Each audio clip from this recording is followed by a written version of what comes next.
Hey, I'm David Duran and this is How Many, your favorite counting show. A Quiet Place hit theaters in 2018 and it was praised by critics and audience alike.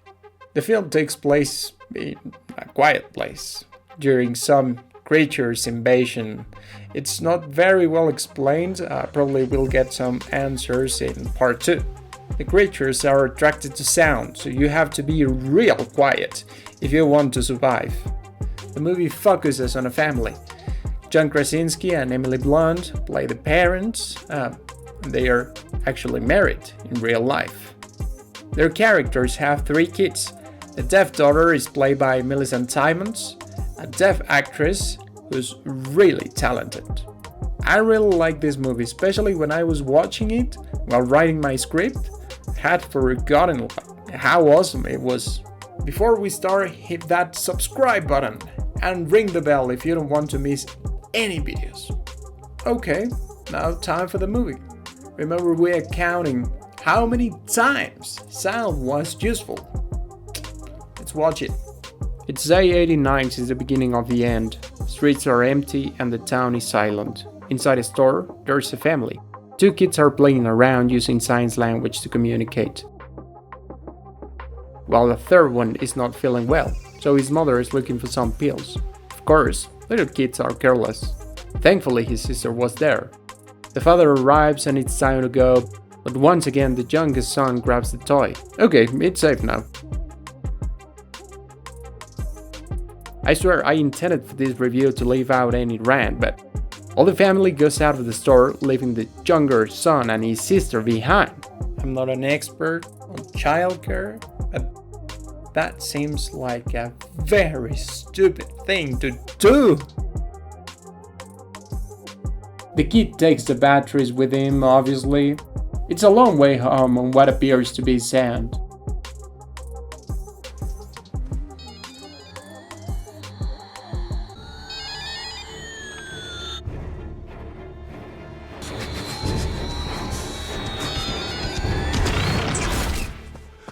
Now it's day 472. There's a lot of information. A newspaper says, "They can hear you." And another one says, "Alien invasion." A third one says, "Get on the ground." We get some information about the creatures too. They are blind, attack sources of sound, and have some kind of armor. "Bulletproof," says one of the journals. We also get to know there are 3 confirmed creatures in the area. The father has a lot of surveillance equipment. Emily Blunt's character is pregnant. I'm not sure it was the best idea to have a baby right now though. I think all the family is soundproofing a room for that. That was clever. While playing Monopoly, I'm sure sound was useful here to prevent the fire from spreading, acting fast just as the father heard the lamp crashing. It's safe for now. The creatures didn't hear the just a couple of raccoons. Wow, my heart almost stopped. John Krasinski's character is working on a cochlear implant for his daughter. Wow, how sweet. That's real chemistry. Next day, Emily Blunt's... okay, I didn't know the names of the characters, but Wikipedia says this is the Abbott family, the father is Lee, the mother is Evelyn, this is Regan, and this one is Marcus. That's better. Next day, Evelyn checks her vitals and listens to the baby's heartbeat. Regan tries to get to her father's workshop, but he stops her.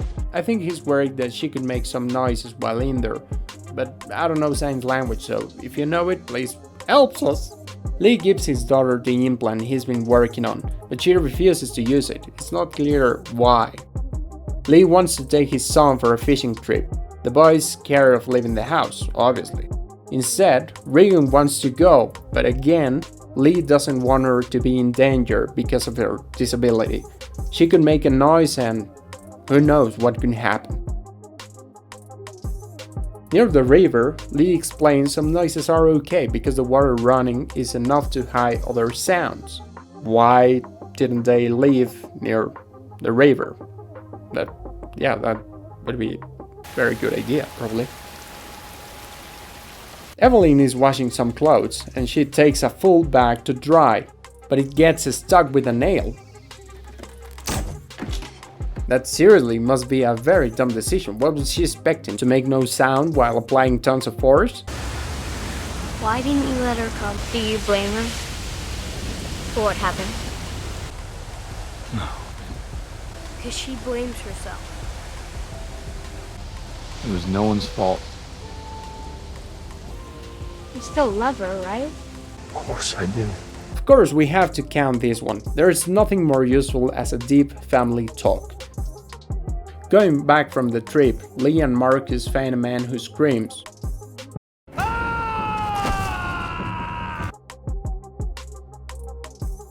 In the house, Evelyn's water breaks. Oh man, that's a real emergency. She heads to the basement room. Wait! That's one of the most painful things I've ever seen. She switches the outside lights from yellow to red, probably some kind of code for when labor is about to start. Unfortunately, the sound of the poultry crash was loud enough for the creatures to go check it out. She uses a timer to distract the creature and escape. As father and son arrive, they split. Evelyn goes into the bathtub, just as the creature goes upstairs. Marcus' plan is to launch some fireworks to distract the creatures.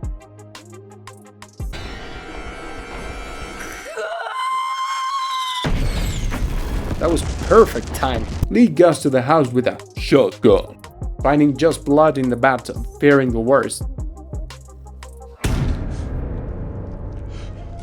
Yeah, that definitely goes to the list. The father takes his wife and the baby to the soundproof room. Meanwhile, Marcus hears the creatures nearby, so runs through the current just to stumble against a truck.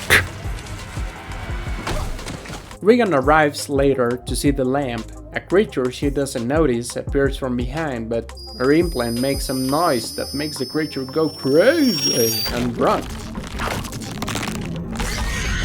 If that's not useful, I don't know what is. Lee goes to find the kids, but he didn't notice the water running behind him, soon going to the room where Evelyn and the baby are. After a few minutes, Evelyn wakes up to see the place is almost underwater, and they're not alone, because this just turned into Jaws. Chun, chun, chun, chun, chun, chun, chun, chun, chun. Evelyn gets the baby and goes behind a water curtain. This seems to confuse the creature enough. Marcus and Regan are over a silo. When they can't decide whether they should go down or not, Marcus falls inside.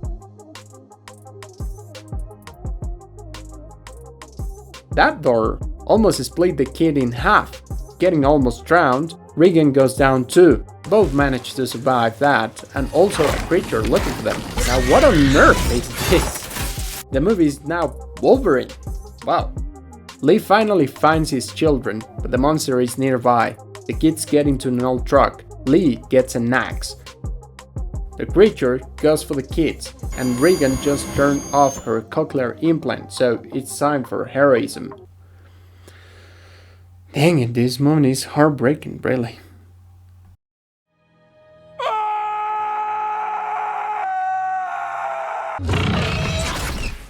The kids get to their mother and all of them get inside the house. The monster is not gone, of course. It gets down to the workshop. Evelyn gets the shotgun ready. Finally, Regan understands her implant can save them. She turns it on. The monster goes crazy once more. Evelyn realizes what's happening. Regan takes it further, using a microphone. Evelyn finishes the job with her shotgun.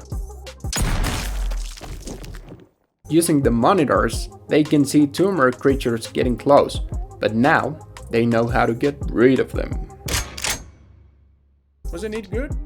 I told you. Was sound that useful? I'm sure it was. But how many times? Well, that's another story. Let's see.